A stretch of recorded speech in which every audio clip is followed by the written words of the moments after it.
Bismillahirrahmanirrahim. Assalamualaikum warahmatullahi wabarakatuh. Jumpa lagi dengan kita channel peradaban yang berada di bawah Yayasan Hikmah Peradaban Institute. Yang pada kali ini kita akan membahas kelanjutan dari kata-kata Mundiara Al-Mahfuzat yang pada hari ini kita akan mengupas Afatul ilmi nisyanun, itu bunyi lafaz dari Al-Mahfuzat tersebut, yang artinya kurang lebih memiliki makna bahwa bencana ilmu itu lupa. Ya, jadi kita akan mengupas sejenak tentang bagaimana keberadaan ilmu itu jika seandainya terjadi kita hilang dari ingatan kita atau lupa. Nah, namun demikian nanti di akhir dari bagian mahfuzat ini saya akan coba mengkorelasikan dengan bencana literasi ya, karena sangat erat sekali kaitannya dengan tema kali ini yang mungkin untuk sebagian kalangan dari masyarakat kita itu yang memiliki usia ya kurang lebih memasuki usia senja ataupun sekarang sudah di puncak kedewasaan. Kalau membahas tentang lupa terhadap ilmu pengetahuan tentunya masih relevan. Nah, tapi mungkin agak sulit juga untuk kita bicarakan untuk anak-anak ataupun generasi muda sekarang ini. Nah, sehingga nanti di akhir pembahasannya saya akan mencoba mengkorelasikannya dengan bencana literasi ya, yang memang terjadi dan sekarang menggejala di masyarakat kita sekarang ini. Nah, baik. Apa sih yang dimaksud dengan afatul ilmi nisyanun atau bencana ilmu itu lupa? Nah, tentunya di kalangan kita atau masyarakat kita yang mungkin secara ilmu pengetahuan maupun secara literasi itu berbeda-beda, tetapi ada baiknya kita juga untuk mengingat kembali bahwasanya seseorang atau siapapun orangnya ya yang pernah mengalami perjalanan hidup atau perjalanan akademik keilmuan tentunya akan menjadi suatu bencana yang luar biasa dan menjadi sesuatu yang dahsyat ya kalau seandainya terjadi satu bagian dari sisi kehidupannya itu berupa lupa ya, karena lupa itu sendiri ternyata menjadi suatu bencana yang sangat luar biasa bagi seorang, ya taruhlah kita sebut sebagai penuntut ilmu ya atau ilmuwan ya, ataupun mungkin sebagai seorang guru atau seorang dosen ataupun sebagai manusia biasa yang memang pernah berkecimpung di dunia keilmuan ataupun di dunia pendidikan. Nah, ini kita mengingat ya bahwasannya daya tampung otak manusia itu sebenarnya sangatlah besar sekali ya. Daya tampung ingatan manusia itu sangatlah beragam. Jadi ada satu pengandaian ataupun ada satu ungkapan ya bahwa satu smartphone ya atau komputer kita itu ya itu memiliki kapasitas yang sangat besar sekali ya. Itu ternyata kalau dibandingkan dengan daya tampung otak manusia itu masih terlalu kecil untuk dibandingkan dengan kemampuan daya tampung otak manusia yang sebenarnya sangat luar biasa. Nah, sehingga ada beberapa rujukan ataupun referensi yang mengatakan bahwa ternyata kemampuan dari daya tampung otak manusia itu sendiri yang memiliki ya, sel saraf pada masing-masing otak manusia itu mampu menyimpan 4,7 bits data ya, sehingga otak manusia itu sendiri biasanya, sanggup memiliki 1.000 triliun sinapsis ya, itu menurut catatan dari berbagai literasi yang ada. Nah sehingga sehingga, kalau dikalkulasikan itu kapasitas otak manusia itu kalau 1 petabyte itu hampir sama dengan 1 juta gigabyte. Nah, kita bisa, membandingkan ataupun mengira-ngira ya, atau mengukur bahwa kapasitas tersebut sangatlah besar sekali. Nah, namun demikian di sini kita tidak ingin membahas tentang angka-angka atau jumlah, persisnya dari kapasitas, daya tampung otak manusia ya, karena memang seorang ilmuwan itu yang pernah menyebut bahwa cara kerja otak manusia itu adalah kunci dari bagaimana menciptakan desain berbagai macam ilmu pengetahuan yang ada. Nah, oleh karena itu, ini akan berlanjut pada penelitian kinerja otak secara detail ya, sehingga dalam sebuah penelitian pernah disebutkan, perusahaan teknologi yang berpotensi mengembangkan komputer super canggih dan hemat ya, seperti halnya otak manusia. Nah, namun demikian ini sebagian manusia modern ya sudah tidak lagi memikirkan, urusan lupa atau tidak lupa, kemudian mengingat tentang suatu data ataupun, satu informasi ya, karena sekarang manusia itu memasuki era digital ya, era robotik, era informasi, era informatika, dan juga di era AI ya, yang membuat, otak manusia itu ya hampir bisa dikatakan itu tidak terlalu maksimal digunakan ya, sehingga tempat untuk tidak terlalu sering digunakan itu, perangkat teknologi yang kita sebut tadi ya, dianggap telah banyak membantu digunakan ya, bahkan telah berperan menggantikan memori otak manusia.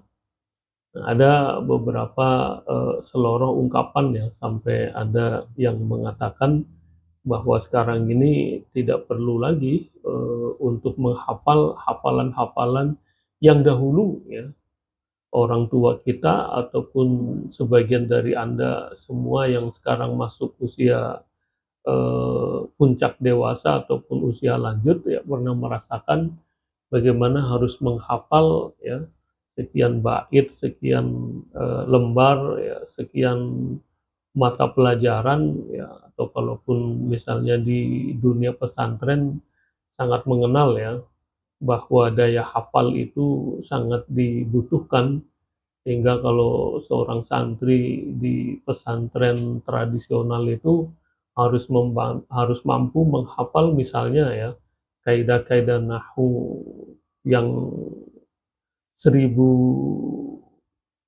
halaman ya, atau 1.000 bait ya, yang disebut dengan alfiyah ya. Nah, itu harus dihafal dari atas sampai bawah ya.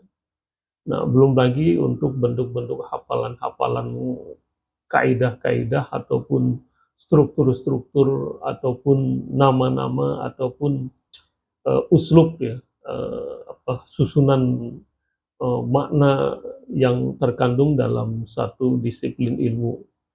Nah, kini fenomenanya ya mulai tergeser dengan berbagai macam, literasi ataupun referensi yang mudah untuk didapat ya. Bahkan dalam satu, kesempatan Anda mungkin bisa menelusuri, kitab-kitab ataupun buku-buku ya, itu sudah dalam bentuk digital, sudah, terbentuk, dalam bentuk, eee, AI ataupun dalam bentuk teknologi informatika yang tersimpan rapi ya dalam, beberapa alat yang sangat kecil, sangat sederhana dan mudah untuk diakses. Nah, seperti yang tadi saya singgung di atas adalah bahwa memang bencana literasi justru sekarang menjadi momok, di masyarakat kita. Kenapa saya sengaja untuk menghubungkan ya, bahwa bencana ilmu itu lupa, lalu kita alihkan kepada bencana literasi. Ya karena memang di zaman dahulu ya, problem klasik, tentang keilmuan adalah memang lupa. Ya, atau hilangnya catatan misalnya, atau hilangnya, referensi ya, yang menakutkan banyak orang ya, bahkan, banyak zaman dahulu kala. Tapi sekarang berbeda problemnya ya, bahwa catatan dan literasi itu banyak tersedia, namun lupa yang terjadi sekarang di sini bergeser menjadi satu bencana literasi ya, karena memang apa, korban atau bencana yang terjadi di kemudian hari seperti sekarang ini adalah bahwa kecenderungan masyarakat sekarang adalah, generasi yang sudah tidak peduli lagi untuk membaca, apalagi untuk menyimak kembali, atau mengamati, atau mendiskusikan, atau menyimpulkan, atau untuk mampu memaparkan kembali, ya. Nah, tentunya ini sudah menjadi fenomena, langka di dunia modern saat ini, bahwa anak-anak muda sekarang itu sudah tidak mempedulikan lagi pentingnya menelusuri, apalagi menghafal. Nah itu. Nah lalu kemudian, berikutnya tentunya, fenomena tersebut di atas adalah menjadi korban literasi karena minimnya literasi ya, sehingga mudah terpengaruh dengan informasi atau postingan-postingan yang juga minimnya daya baca masyarakat atau minimnya referensi dan literasi. Nah, inilah yang kemudian mengakibatkan bahwa suasana untuk menjiplak ya, bahasa vulgarnya itu atau mungkin bahasa halusnya adalah mengkopas ya, copy paste itu, ataupun memotong sana, motong sini ya, mengambil bagian-bagian tertentu saja, sehingga menjadi ya buahnya dari bencana literasi saat ini ya. Kita sulit untuk membayangkan ya bahwa postingan-postingan yang ada sekarang ini di dunia medsos ataupun di dunia maya, bahwa sekian belas lembar atau sekian puluh lembar dalam satu referensi bisa disingkat menjadi 2-3 paragraf, atau pemikiran seseorang ya yang sudah menuliskan buah pemikirannya dalam satu buku ya, hanya, diungkapkan kembali dalam 1, 2, 3 paragraf. Nah, sehingga ini sangat sulit ya untuk bisa menyejajarkan, untuk menyamakan, bagaimana kualitas, literasi masyarakat sekarang ini dengan kualitas literasi, masyarakat di masa lalu. Lalu kemudian yang bisa ingin saya tambahkan di sini adalah bahwa kebohongan literasi ya, atau sering disebut dengan istilah hoax ya, ya akhirnya menjadi fenomena sosial ya yang terus menggejala sampai saat ini. Nah, akhirnya, dalam perjalanan berikutnya ya yang mungkin kita dapat saksikan bersama di media sosial ataupun di dunia maya ya, lambat laun itu akan merambah pada suasana yang cukup mengerikan. Kenapa saya berani mengatakan untuk, menuju pada suasana yang mengerikan, ya karena sekarang terjadi saling hasut-menghasut, saling lempar isu kebohongan, ya, saling memframing suatu peristiwa atau kejadian, ya, kemudian saling mengintimidasi, ya, bahkan pembunuhan karakter ya, itu menjadi hal yang lumrah di dunia medsos sekarang ini. Nah, itu kan suasana yang sangat mengerikan sekali ya. Nah, oleh karena itu kita hanya bisa berharap ya mudah-mudahan dari pihak yang lebih berwenang dalam hal ini tentunya ya, baik itu negara maupun pemerintah ataupun yang memiliki otoritas mengatur, ya hendaknya untuk bisa segera untuk menertibkan, karena gejala-gejala atau kecenderungan ataupun fenomena sosial yang sekarang terjadi di media sosial terutama ya, atau di dunia maya itu ya sudah tidak ilmiah lagi, ya. Sudah jauh dari aura ataupun suasana keilmuan ya, yang menjunjung tinggi kebenaran dan menjunjung tinggi kejujuran. Nah, ini berawal dari adanya bencana keilmuan yang akhirnya kemudian melanjutkan pada bencana literasi.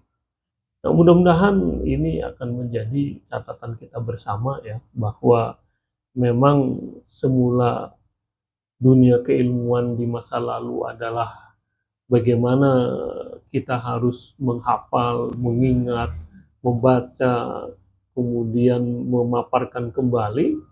Sekarang sudah mulai bergeser ya, bahwasannya catatan-catatan ataupun referensi-referensi ataupun informasi-informasi yang dahulu itu tercatat dengan rapi dan dibaca lalu disimak dengan baik ya.